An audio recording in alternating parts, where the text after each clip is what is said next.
महाराष्ट्रात वाढत्या single use प्लास्टिकच्या संदर्भात कठोर निर्णय घेणं हे आवश्यक होतं आणि त्याच अनुषंगाने पोलीस यंत्रणा तसेच स्थानिक स्वराज्य संस्था यांच्या मदतीने महाराष्ट्रामध्ये प्रत्येक आणि सर्वत्र ठिकाणी भरारी पथक आता तैनात करण्यात आलं असल्याची माहिती प्रदूषण नियंत्रण महामंडळाचे अध्यक्ष सिद्धेश्वर कदम यांनी ट्विट करत दिली आहे। ही कारवाई करत असताना सर्वसामान्य नागरिकांना कोणताही त्रास होणार नाही याची काळजी घेऊन सिंगल यूज प्लास्टिकचा अतिवापर करणाऱ्या सर्वांवरती कठोर कारवाई करण्याचे आदेश भरारी पथकाला दिलेले असल्याची माहिती देखील सिद्धेश्वर कदम यांनी दिली आहे।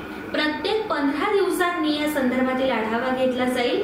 महाराष्ट्र प्रदूषण नियंत्रण मंडळाची बैठक पार पडली। या बैठकीत अधिकाऱ्यांसोबत विविध विषयांवरती चर्चा करण्यात आली। या प्रसंगी सदस्य सचिव डॉक्टर अविनाश ढाकणे आणि महाराष्ट्र प्रदूषण नियंत्रण मंडळातील इतर अधिकारी देखील उपस्थित होते।